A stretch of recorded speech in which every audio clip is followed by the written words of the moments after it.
I'm Amanda, 35, and I built a thriving freelance marketing business from my meticulously designed home office.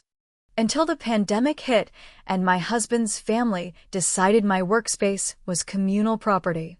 As my business suffered, I discovered their furniture store was nearly bankrupt from mismanagement. They stole my office, so I quietly planned to take over their failing family business. Let me know where you're watching from and hit subscribe if you've ever had your boundaries crossed and plotted sweet, professional revenge. 6 years ago, I walked away from my corner office at Meridian Marketing with a severance package and a dream. Corporate life had drained me 80-hour weeks, toxic leadership, and creativity squashed by committee decisions. I wanted autonomy, flexibility, and the chance to choose my own clients. So I launched Amanda Barrett Consulting, specializing in digital marketing for small businesses. The first thing I invested in was my home office. Not just any home office, my sanctuary. I converted our spare bedroom into a workspace that would make any entrepreneur envious. An ergonomic chair that cost more than my first car. Dual monitors on an adjustable standing desk. Custom built-in bookshelves. Perfect lighting for video calls. A noise-canceling system. Even the paint color, a soft blue that research shows enhances focus and creativity, was meticulously chosen. That office represented more than just a place to work. It was a statement that my business mattered. That I mattered. Brian, my husband of 8 years, supported my decision to go freelance. He's always been my cheerleader, even when I doubt myself. A software developer with a steady income, he provided the financial security that allowed me to take the leap. We were partners in every sense, respecting each other's space, dreams, and boundaries. Then came the living arrangement that would change everything. 3 years ago, Brian's parents faced financial difficulties when their furniture business began struggling. His father, Robert, had managed the family store for 30 years, but refused to adapt to changing consumer habits. Online shopping? Just a fad, he'd say. Digital inventory? Unnecessary expense. Their stubbornness was driving the business into the ground. Simultaneously, they needed to downsize their home. The solution seemed practical at the time. They would sell their large house, move in with us. Our home had an in-law suite, and use the proceeds to keep the business afloat. Brian's younger brother Timothy would join them, supposedly to help with the business, while finishing his degree. In our culture, family supports family. Brian is first-generation American, his parents having immigrated from Greece. Family obligation runs deep in their values. Saying no wasn't really an option, not without causing a permanent rift. We established ground rules. My office was off-limits unless invited. Shared spaces were negotiable, private spaces were sacred. For 2 years, this arrangement worked reasonably well. I maintained my growing client list, the in-laws kept to their area of the house, and Timothy occasionally helped with tech issues when asked. Then March 2020 arrived, bringing lockdowns and uncertainty. Suddenly, everyone was home. All day. Every day. The first intrusion seemed innocent enough. I emerged from a quick bathroom break to find Patricia, my mother-in-law, using my office for a video call with her sisters. The lighting is better here, she explained with a smile that didn't quite reach her eyes. You don't mind, do you? It's just for 20 minutes. What could I say? We were all adjusting to unprecedented circumstances. I nodded and took my laptop to the kitchen table. But 20 minutes turned into 2 hours. And the next day, she was back. This time reorganizing my desk while on another call. Your pens were all mixed up, she said. I'm helping. I tried to establish boundaries gently. Patricia, I appreciate your thoughtfulness. But I have a system that works for me. This office is my livelihood. She looked hurt. We're all making sacrifices right now, Amanda. That evening, I found Timothy playing games on my work computer.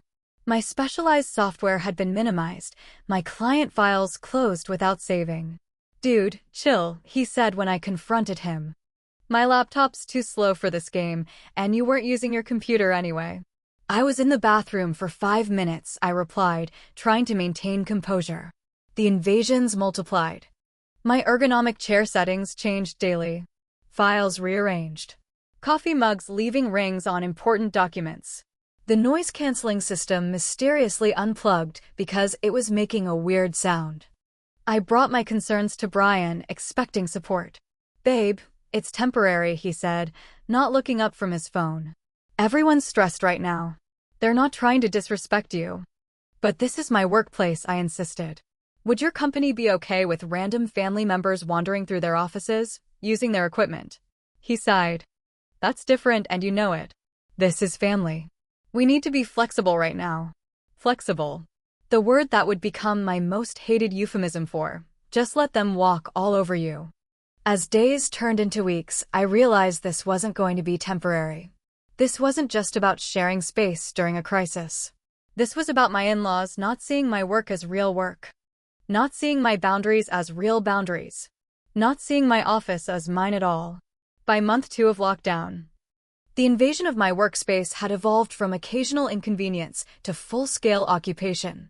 Robert, my father-in-law, discovered that my office provided the most professional backdrop for his business video calls. "Amanda, I need to use your office from 9 to 11, became a daily announcement, not a request. Soon, 9 to 11 stretched to 9 to 3, then entire days. I found myself nomadic in my own home. Lugging my laptop from the kitchen table, where Patricia was usually baking something that required the entire counter space, to the bedroom, where Brian was already working, to the back porch, unusable during rainstorms, and sometimes even to the bathroom, sitting on the closed toilet lid with my laptop balanced precariously on my knees. The quality of my work began to suffer noticeably. Video calls with clients featured background noise of Timothy's video games or Patricia's vacuum cleaner. My carefully cultivated professional image crumbled as I appeared disheveled, constantly changing locations mid-meeting. Sierra Montgomery, my biggest client who accounted for 30% of my income, called after a particularly chaotic Zoom meeting where Robert had walked behind me 3 times, once stopping to ask loudly if I'd seen his reading glasses. "Amanda," Sierra said gently, "I value our partnership, but we need consistency and professionalism. The interruptions are affecting our projects." "I completely understand," I assured her. "It's a temporary situation. I'll fix it immediately." But I couldn't fix it. When I tried to reclaim my office the next day, Robert had already set up for an all-day conference call with suppliers. "Can't you work somewhere else just for today?" he asked, genuinely puzzled by my frustration. "It's not like you have a real office to go to." That comment stung more than he could know. 2 days later, Sierra emailed to terminate our contract. The financial impact was immediate and severe. My income dropped by 30% overnight. Other clients began expressing concerns. Projects that once took me 3 hours now required 5 due to constant interruptions and suboptimal working conditions. Then came the day I discovered Timothy had installed several gaming platforms on my work computer, slowing its processing speed to a crawl. When I confronted him, he shrugged. "I uninstalled your photo editing software to make room. You weren't using it anyway." I was speechless. That unused software was essential for a branding project due the next day. Patricia's helpful reorganization of my filing system meant I couldn't find critical client documents. "I put them somewhere safe," she assured me, unable to remember where that somewhere was. The final straw came during a presentation to a potential new client, one that could have replaced the income lost from Sierra. Midway through my pitch, my computer froze, then crashed completely. The malware from Timothy's gaming sites had corrupted my system. I lost the client. I lost the files I hadn't backed up that morning. I lost my composure. That night, I couldn't sleep. Anxiety kept me awake, my mind racing with calculations of how long my savings would last if more clients dropped me. The stress manifested physically, tension headaches, a persistent knot in my stomach, dark circles under my eyes that no concealer could hide. "You look terrible," Patricia noted helpfully at breakfast. "Maybe you're working too hard." I tried once more with Brian, catching him alone in our bedroom. "This isn't working," I said. "My business is suffering. I've lost 2 clients already. No one respects my workspace or my equipment." Brian ran a hand through his hair, looking tired. "What do you want me to do, Amanda?" Tell my 60-year-old father to stop using the office? Where is he supposed to work? The business is struggling, and he's doing everything he can to save it. What about my business? I asked, my voice rising despite my efforts to stay calm. What about what I've built? Doesn't that matter? Of course it matters, he said, but his tone lacked conviction. But you're just one person. The family business supports all of us, including my parents' retirement. You're overreacting to some minor inconveniences. Minor inconveniences. My blood boiled at the dismissal. Your brother installed games that corrupted my computer, I said. Your mother lost client files. Your father acts like I'm an inconvenience in my own office. These aren't minor issues, Brian. He sighed, that patronizing sigh that men sometimes use when they think women are being emotional. Everyone's dealing with unusual circumstances right now. We need to adapt. I realized then that I would get no support from my husband. In his mind, the family hierarchy was clear, and I was expected to sacrifice for the greater good. The next day, Robert informed me he needed my office for an emergency all-day strategy meeting for the store. 6 people would be coming to our house. During a pandemic. I sanitized your desk, he said, as if that addressed all possible concerns. I retreated to the bedroom, closed the door, and allowed myself 5 minutes of pure, silent rage. Then I opened my laptop and began looking for office space to rent, only to discover that commercial rents in our area were far beyond what I could afford with my diminished income. I was trapped, professionally and financially. Something had to change, but I didn't yet know what that something would be. The answer came through the thin walls of our home, completely by accident. Working from the guest bathroom that afternoon, I overheard raised voices from my office, Robert on a call with the family store's accountant. The conversation was not going well. What do you mean we only have enough operating capital for 3 more months? Robert demanded. The PPP loan was supposed to carry us through the year. I shouldn't have listened. It wasn't my business. But after months of displacement, I felt entitled to whatever information I could glean through the walls they'd forced me behind. We can't cut any more staff. Robert continued, his voice strained. We're already down to skeleton crew. No, absolutely not. We are not selling the building. That property has been in the Barrett family for generations. The conversation continued for nearly an hour, each revelation more alarming than the last. The furniture store, Barrett Family Furnishings, was not just struggling. It was on the verge of bankruptcy.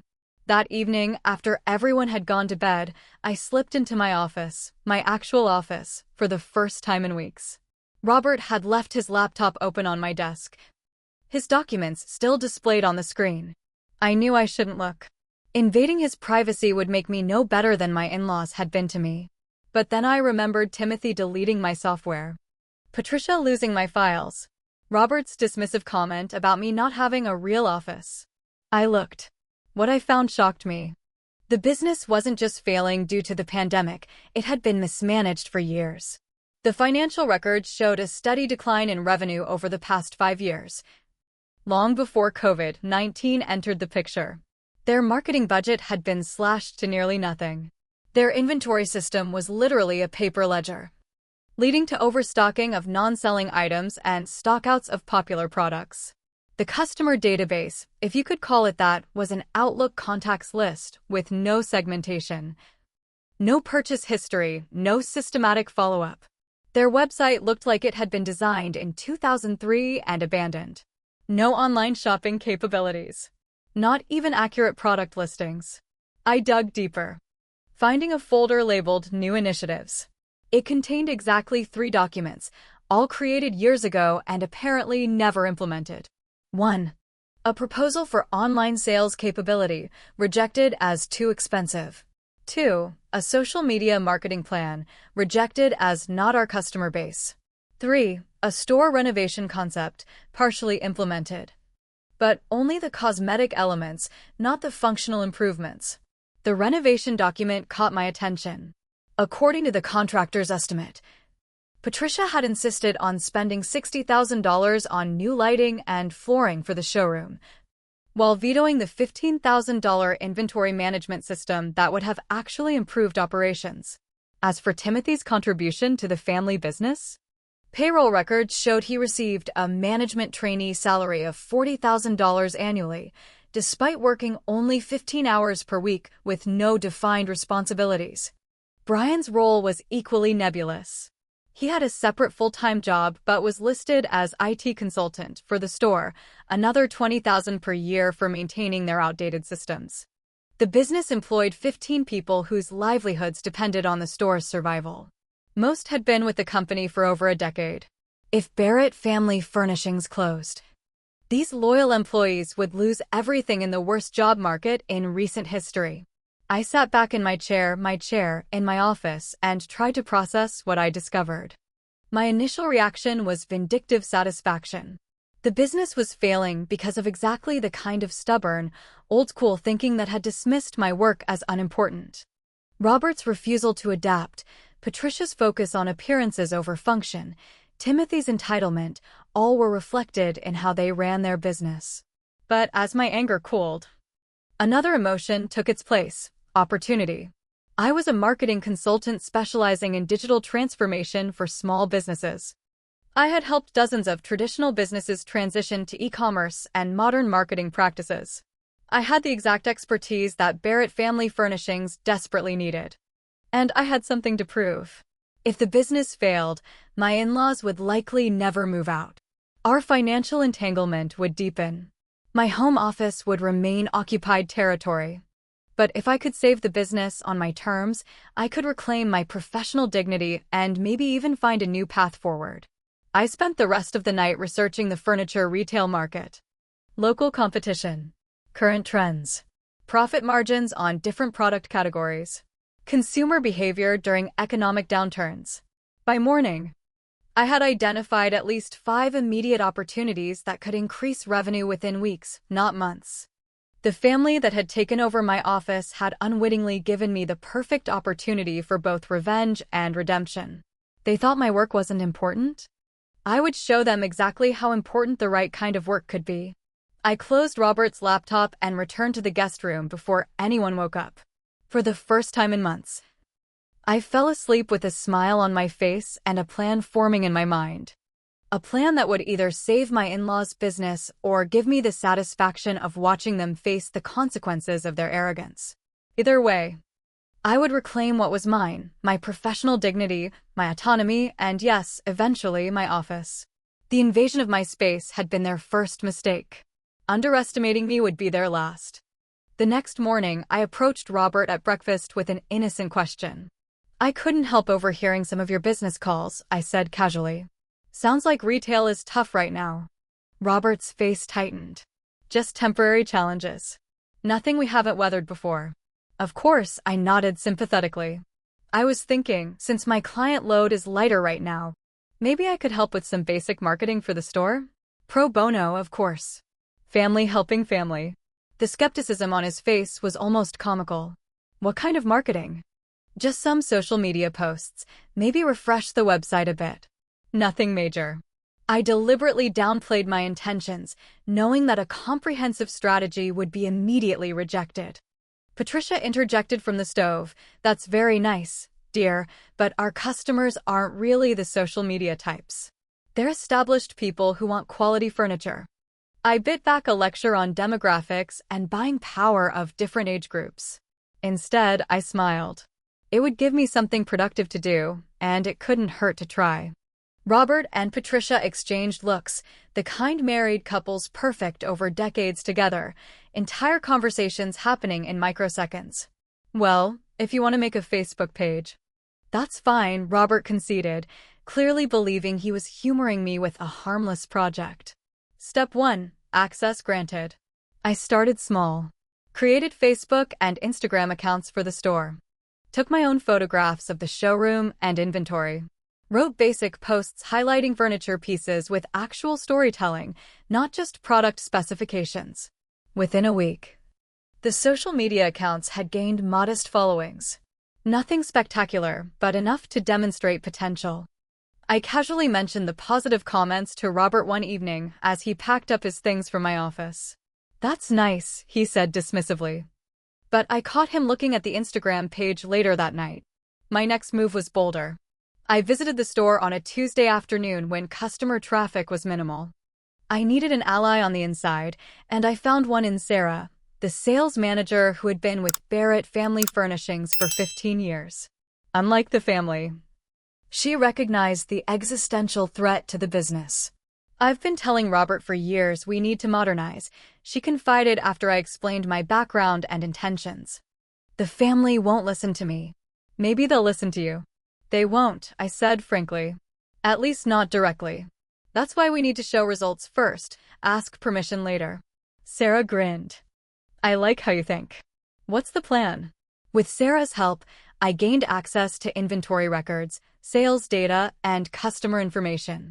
Working nights after everyone was asleep, I built a simple but functional online catalog using Shopify. Nothing fancy, just clean photography of their best products with clear pricing and specifications. I didn't tell anyone in the family. Not even Brian. Especially not Brian, who would feel obligated to warn his parents. While creating the catalog, I discovered something surprising. Barrett Family Furnishings had exclusive relationships with several small, local furniture makers creating beautiful, sustainable pieces. These artisanal products were buried in the showroom, underpromoted and underpriced, despite their exceptional quality and uniqueness. This was our differentiator: locally made, sustainable furniture in a market dominated by mass-produced imports. I built the entire online catalog around this concept, creating collections like Carolina Craftsman Series and Sustainable Living. 2 weeks after my initial offer to help, I approached Robert again. "I've been thinking about the store's customer database," I said. "Would you mind if I organized it digitally? Might help with targeted promotions." Robert waved a hand vaguely. "If you want to waste your time, go ahead. Just don't delete anything." With each small permission, I expanded my influence. The customer email list became a proper CRM system. The paper inventory became a digital database. I even convinced Robert to let me install a basic point-of-sale system that would track sales in real time, presented as a free trial that would cost nothing for the first 3 months. Meanwhile, I launched targeted Facebook ads on a tiny budget, focusing on the store's unique selling proposition: local craftsmanship and sustainability. The first weekend after the ads went live, store traffic increased by 20%. Small, but noticeable. "Must be a coincidence," Robert insisted when Sarah pointed out the uptick. "Probably just seasonal." But when 3 customers came in specifically asking for the Carolina Craftsman Series they'd seen online, even Robert couldn't deny something was changing. The pivotal moment came when I added a Shop Now button to the social media profiles, quietly connecting them to the Shopify catalog I'd built. I didn't tell anyone, I simply did it and waited. The first online order came at 11:43 p.m. on a Thursday. A family in Charlotte purchased a handcrafted coffee table from one of the local artisans, paying in full plus delivery. The second order came before dawn. By the end of the weekend, the store had processed 14 online orders totaling just over $11,000, all without paying credit card processing fees during the Shopify trial period.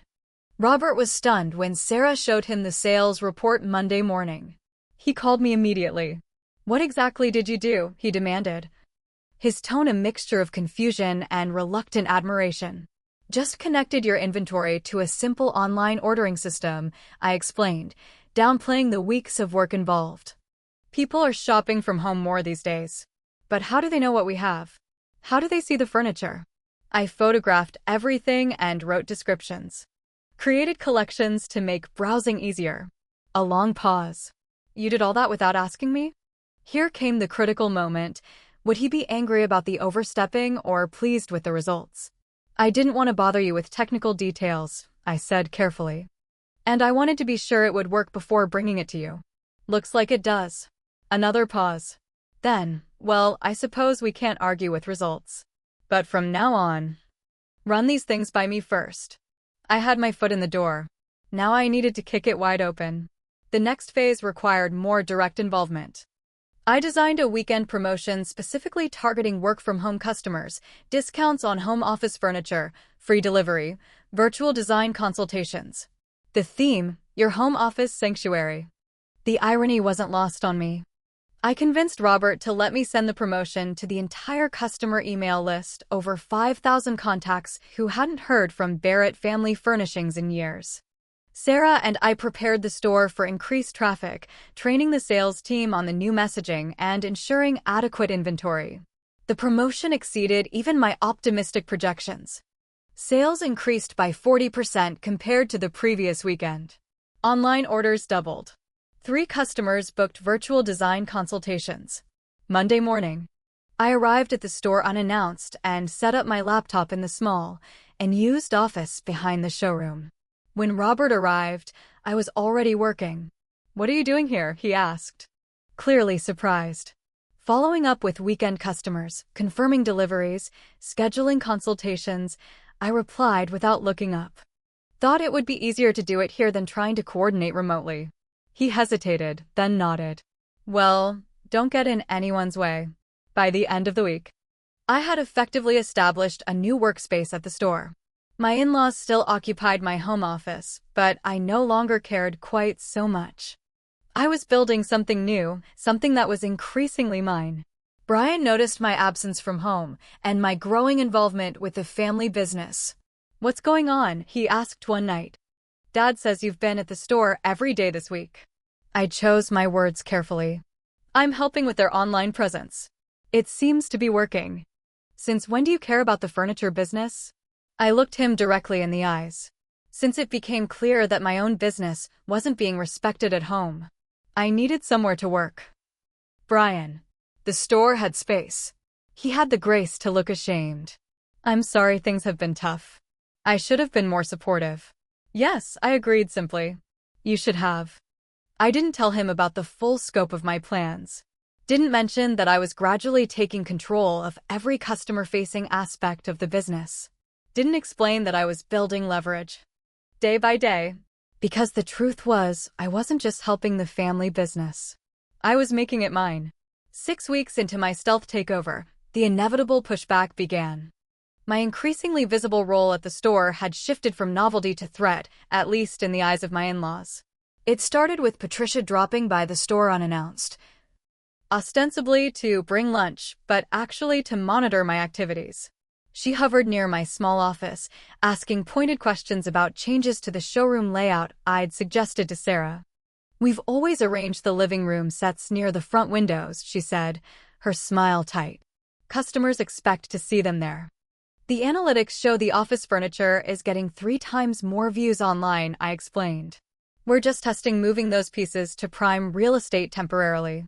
"Analytics," she repeated, making the word sound like a questionable foreign delicacy. "Robert and I have been running the store for 30 years. We know what works." I bit my tongue against pointing out that what worked had brought them to the brink of bankruptcy. Timothy was next, suddenly showing interest in the business he'd largely ignored. He began contradicting my suggestions in staff meetings, despite having no data to support his positions. "We don't need to invest in digital advertising," he declared during a marketing discussion. "Word of mouth has always been our best advertising." "Word of mouth is powerful," I agreed. "But our customer data shows 80% of recent first-time buyers found us through Facebook or Google. Digital is working." "That's just coincidence," he insisted.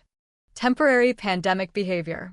Robert's resistance was more subtle but more significant. He began reasserting control over decisions I'd previously been handling, adjusting prices I'd set, questioning promotional schedules, reverting to old patterns just when new approaches were gaining traction. The tension came to a head over a large order from a boutique hotel being built downtown. The designer had found us through the online catalog and wanted to order 40 custom pieces from our local artisans. The total order: just over $200,000, potentially the largest single sale in the store's history. I worked with Sarah to create a detailed proposal, including production timeline, payment schedule, and delivery logistics. The margin was thinner than I'd have liked, but the prestige and future relationship potential made it worthwhile. Robert reviewed the proposal and frowned. "These prices are too low. Increase everything by 15%. "We calculated these prices carefully," I explained. The designer is considering 3 vendors. If we go higher, we'll lose the order. Barrett Family Furnishings doesn't compete on price, he said firmly. We compete on quality. If they want quality, they'll pay for it. The competitive landscape has changed. I tried again. The other vendors offer similar quality now. Our advantage is the local production and customization flexibility. But there are limits to the premium we can charge. But Robert was unmoved. He personally called the designer and quoted the higher prices. Predictably, the designer thanked him and said they needed to explore other options. I was furious, but maintained professionalism. We should follow up with a compromise position. We could still salvage this. No need, Robert replied. If they don't value craftsmanship enough to pay properly for it, they're not our ideal customer. 2 days later, Sarah received a message that the hotel had chosen another vendor. The lost opportunity represented not just immediate revenue, but potential ongoing business and valuable publicity. That same week, Robert overrode the inventory system I'd implemented, manually ordering excess stock of low-turning items because they always sell eventually. He canceled a digital marketing campaign because he felt the return on investment wasn't immediate enough.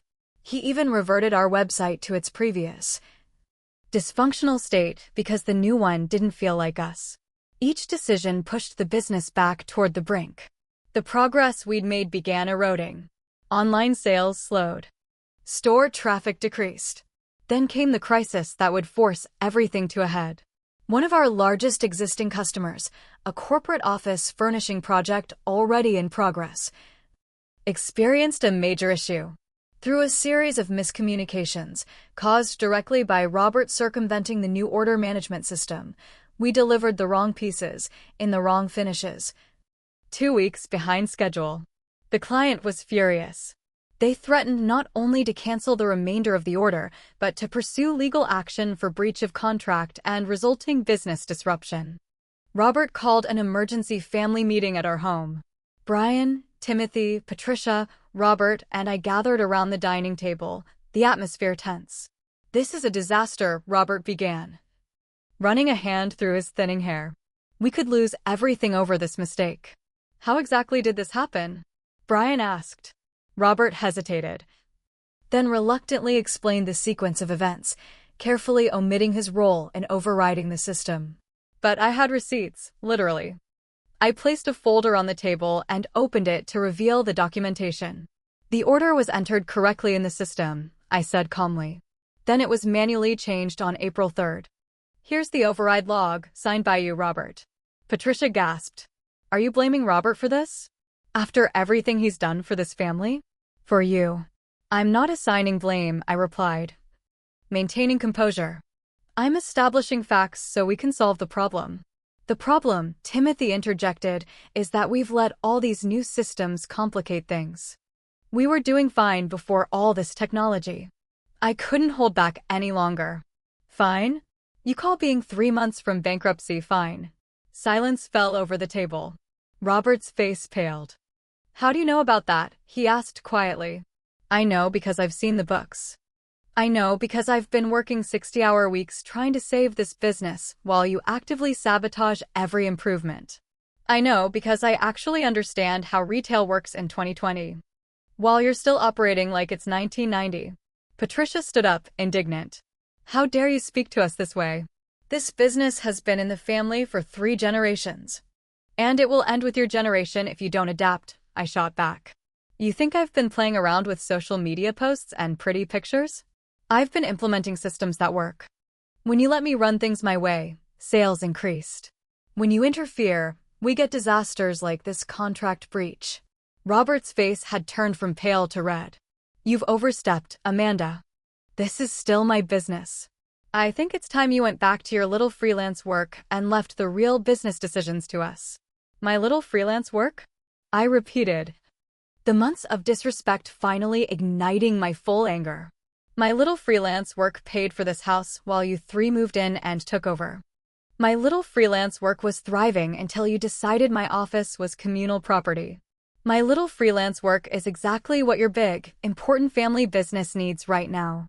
I pulled out my laptop and projected a presentation onto the dining room wall. Slide by slide, I walked them through the store's financial reality. Current cash flow projections showing insolvency within 2 months. Sales trends over 5 years displaying steady decline. Competitor analysis revealing why we were losing market share. Customer demographic shifts they'd failed to address. Hard data showing the impact of my changes during brief periods of control. Projected outcomes if we return to old methods versus adopting new approaches. The final slide was simple. 2 paths forward, with clear financial projections for each. You have a choice, I concluded. Let me implement a comprehensive digital transformation and modern marketing strategy with full decision-making authority for 3 months. If it doesn't work, I'll step away completely. Or continue as you have been and prepare to close the store by September. Silence fell again, heavier this time. Brian looked stunned, clearly processing the revelation about his family's financial situation. Timothy stared at the table. Patricia dabbed at her eyes with a napkin. Robert sat very still, his expression unreadable. Finally, he spoke. And what do you get out of this arrangement? A fair question. I had prepared for it. 3 things. First, a 20% commission on the increase in net profit. Second, if we succeed, a permanent executive position and equity stake in the business. Third, immediate and complete return of my home office to my exclusive use. That's outrageous, Timothy sputtered. You want to take over and own part of our family business? I want to save your family business, I corrected. And be appropriately compensated for doing so. Business, not charity. Robert held up a hand to silence further objections. He looked at me with new eyes, not as his son's wife, but as a business professional making a proposal. 3 months, he said finally. We'll try it your way for 3 months. But I want weekly reports and veto power over any expenditure over $5,000. Weekly reports, yes, I agreed. Financial veto only for expenditures over $10,000. And I need complete operational control, including staff assignments. He considered this, then nodded. Draw up the agreement. We'll sign tomorrow. As the meeting dispersed, Brian pulled me aside, his expression a mixture of admiration and concern. Why didn't you tell me any of this? Would you have supported me against your family? I asked honestly. His silence was answer enough. The next morning, I moved my computer equipment to the store's back office. Patricia helped carry my monitors, a peace offering of sorts. Robert signed our agreement without further negotiation. And Timothy grudgingly agreed to handle the social media content creation under my direction, putting his photography hobby to constructive use. Phase 1 of my plan was complete. I had officially taken over the business that had taken over my life. Now I just had to make it succeed. 3 months can feel like an eternity or an instant, depending on what's at stake. For Barrett Family Furnishings, those 90 days represented the difference between extinction and evolution. I began with the fundamentals. The e-commerce platform I'd built in stealth mode became our official online store, now fully integrated with inventory and accounting systems. We hired 2 digital native college students part-time to manage order processing and customer service for online sales. The showroom underwent a complete transformation. Rather than displaying furniture by category, all sofas in one section, all dining tables in another, we created lifestyle vignettes. Complete room settings that told stories. The sustainable home office, the multi-generational living room, the first apartment package. Each vignette featured QR codes linking to additional information, complimentary pieces, and designer tips. Customers could visualize how furniture would function in their actual lives rather than trying to imagine isolated pieces in their homes. Our marketing strategy pivoted to emphasize what truly made Barrett Family Furnishings special: relationships with local artisans creating sustainable, heirloom-quality pieces. We hosted virtual Meet the Maker events, where customers could watch live streams of craftspeople explaining their processes and materials. The pricing strategy became more sophisticated. Entry-level pieces manufactured by trusted national brands served as gateway products with competitive pricing, while our premium local creations commanded appropriate margins based on their uniqueness and quality. I negotiated partnerships with interior designers, offering them preferred pricing and commission structures. These professionals became extensions of our sales team, bringing in higher value projects and more discerning clients. The staff required both pruning and growth. 2 longtime employees who refused to adapt to new systems were offered generous severance packages. For new hires brought fresh energy and digital fluency. Everyone received comprehensive training on both systems and customer experience philosophy. Sarah, my original ally, was promoted to operations director, overseeing daily execution while I focused on strategy and growth. Her institutional knowledge combined with her willingness to embrace change made her invaluable. Timothy, surprisingly, found his niche creating video content showcasing furniture pieces and production processes. His previously untapped creativity flourished when given proper direction and purpose. Even Patricia contributed meaningfully, using her extensive community connections to arrange partnerships with local businesses for cross-promotion. Robert was the most challenging to integrate into the new paradigm. Decades of being the ultimate decision-maker had embedded habits difficult to break. We established a senior advisory role for him, focusing on vendor relationships and quality control, areas where his experience and traditional values were assets rather than obstacles. The transformation wasn't smooth or without setbacks. Our first attempt at targeted email marketing produced disappointing results until we refined our segmentation. An expensive photo shoot failed to capture the quality of craftsmanship until we brought in specialized lighting. 2 local artisans initially resisted increased production schedules until we helped them hire appropriate assistants. But week by week, the numbers improved. Online sales grew from 5% of revenue to 20%.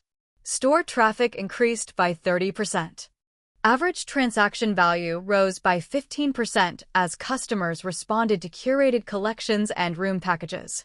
By month 2, we were consistently profitable for the first time in years. By month 3, we had not only stabilized but begun to grow. The crisis with the corporate client that had precipitated my takeover was resolved through intensive personal attention. I spent 3 days on site with their facility manager, measured every space personally, and arranged rush production of replacement pieces at our cost. We added complimentary design consultation for future office expansions. The client not only withdrew their lawsuit threat but expanded their order. The hotel project we had previously lost?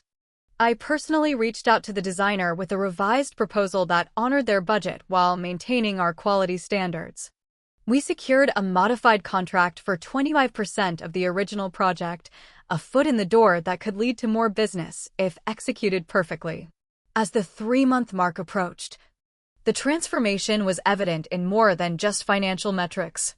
The energy in the store had changed. Staff arrived early and stayed late not because they were ordered to, but because they were engaged and enthusiastic. Customers lingered longer, asked more questions, and increasingly arrived having already researched our offerings online. Robert, who had maintained a skeptical distance during the early phases, began spending more time observing customer interactions. I often caught him watching with a mixture of surprise and reluctant admiration as young sales associates used tablets to show customization options or arrange virtual consultations. On the final day of my probationary period, we closed the store early for a team meeting. I presented the 3-month results to the entire staff and family. Sales increased by 70% compared to the same period last year. Online revenue now accounted for 28% of total sales. Customer acquisition cost had decreased by 40%. Average customer satisfaction rating for 0.8 out of 5. First profitable quarter in 3 years. Cash reserves sufficient for 6 months of operations.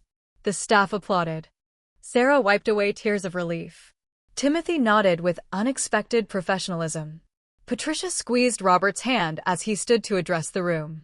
When Amanda first proposed taking over operations, I thought it was desperation talking, both hers and mine, he began, his voice gruff with emotion.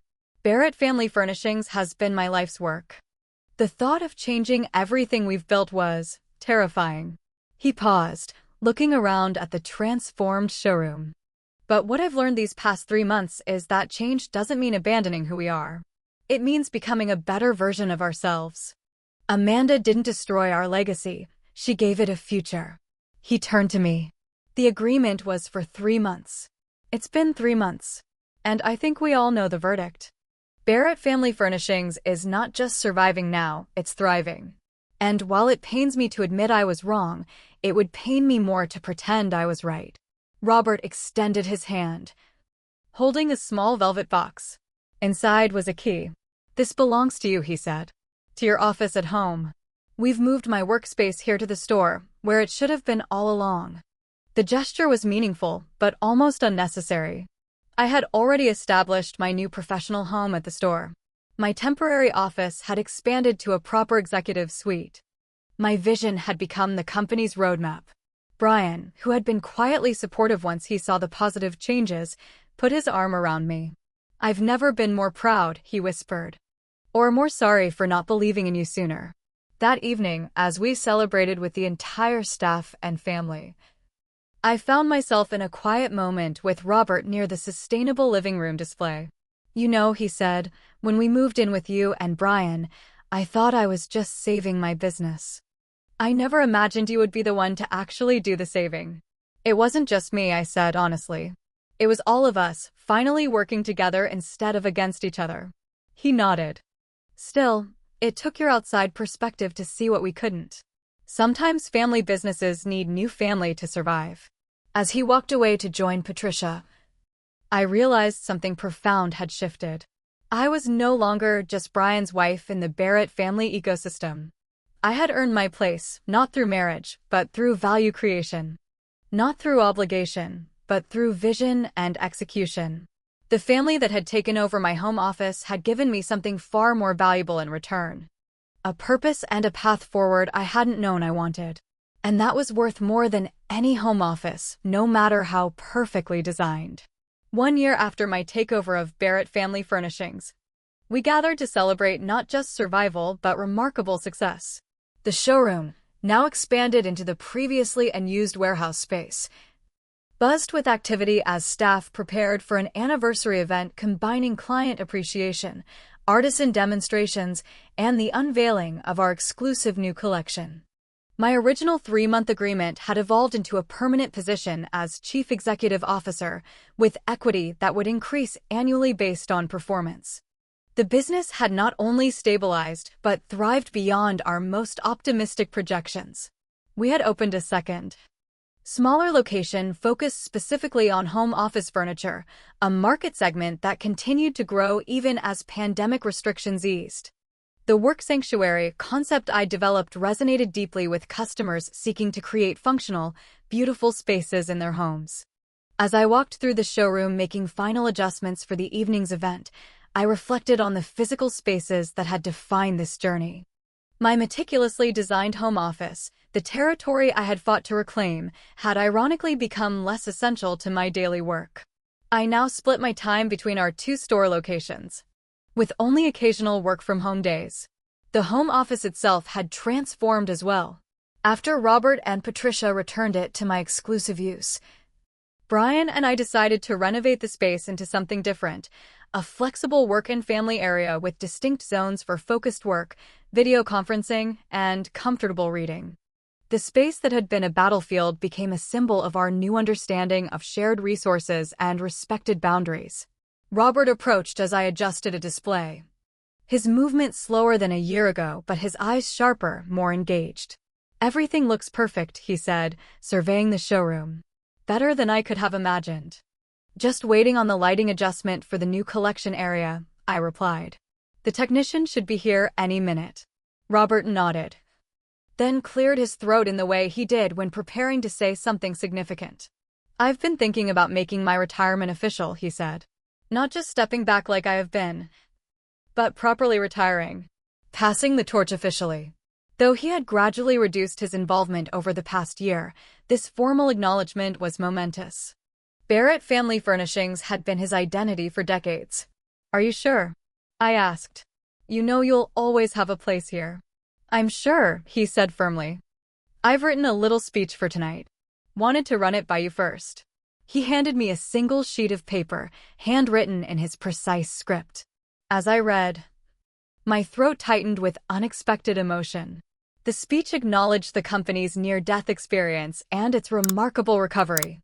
It traced the history from his father's founding to the present day, and it formally announced his retirement and my official installation as CEO, with his complete confidence and blessing. Robert, I don't know what to say. You don't need to say anything, he replied. You've already said everything that matters through your actions. This business would be gone without you. Instead, it's stronger than ever. That's all a founder can hope for, that what they build outlives them and continues to grow. That evening, as Robert delivered his retirement speech to a showroom filled with employees, family members, artisan partners, and loyal customers, I watched Patricia dab at her eyes with a tissue. She had undergone perhaps the most surprising transformation of all. Initially my most reluctant ally, Patricia had discovered a talent for community relations and event planning. She now coordinated our artisan showcase series and local business partnerships, leveraging her extensive social connections for mutual benefit. Her need to control had transformed into a gift for connecting people and possibilities. Timothy stood nearby, filming the speech for our social media channels, another unexpected evolution. His aimless gaming habit had developed into genuine digital media skills. He now managed our growing content team, creating videos that showcased both products and craftsmanship in ways that resonated with younger consumers. When Robert concluded his speech by symbolically handing me the keys to the store, the applause was genuine and warm. Brian wrapped his arm around my waist, whispering, "You did it. You really did it." But the truth was more nuanced than simple victory. What had begun as revenge, taking over their business because they had taken over my space, had become something entirely different, a collaboration, a revitalization. A new chapter for everyone involved. Later that night, after the guests had departed and only family remained, Patricia approached me with a small package. "We wanted to give you something to mark the occasion," she said, uncharacteristically hesitant. "It's not much, but it has meaning." Inside the box was a beautiful wooden nameplate for my desk, hand-carved by one of our artisan partners. It read Amanda Barrett, Chief Executive Officer, and beneath, in smaller letters, founded 1963, reborn 2020. The rebirth date was Robert's idea, she explained. He wanted to acknowledge that what you've created is both a continuation and something new. I ran my fingers over the smooth wood, feeling the precision of the carving, craftsmanship that represented exactly what our business now celebrated and promoted. "Thank you," I said simply, "for trusting me with your legacy." "Thank you for saving it," she replied, "and for being patient with us while we learned to let go." The journey from territorial conflict to mutual respect hadn't been quick or easy. There had been setbacks, arguments, moments of doubt. The first time I overruled Robert on a major vendor decision, he hadn't spoken to me for 3 days. When I reorganized Patricia's meticulously planned showroom without consultation, she had threatened to quit her community relations role. But gradually, painfully, we had established new patterns of communication and collaboration. We had learned to value each other's strengths rather than focus on differences. We had become, in the truest sense, a family business, one where family relationships enhanced rather than hindered business operations. As I drove home that night, I reflected on the ironies of my journey. I had started with a perfect, private office and a successful solo career. Now I had a busy, collaborative workspace and leadership of a growing company. I had sought revenge and found purpose instead. I had wanted to reclaim what was mine and ended up creating something new that belonged to all of us. The lessons were profound. Sometimes losing control forces you to find new forms of influence. Boundaries matter. But so does flexibility in how they're maintained. Family businesses succeed when they balance tradition with innovation. The skills I had developed as a consultant were more valuable when applied to a single, deeper challenge. Revenge as a motivation can lead to growth if channeled productively. Most importantly, I learned that professional identity isn't tied to a physical space, but to impact and contribution. My home office had symbolized autonomy and recognition, but leadership of Barrett Family Furnishings provided those values on a larger scale with greater significance. Today, when I occasionally work from my redesigned home office, I appreciate both the privacy when I need it and the connection when I choose it. The space functions differently because I function differently, more confident in my boundaries, more generous in my collaboration. The family that took over my home office gave me the opportunity to discover capabilities I might never have developed otherwise.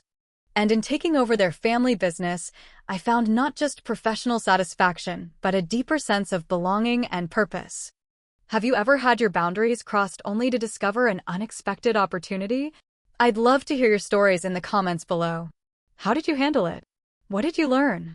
And if you're facing a similar challenge right now, I hope this story gives you both the courage to stand your ground and the wisdom to recognize when apparent obstacles might be disguised opportunities.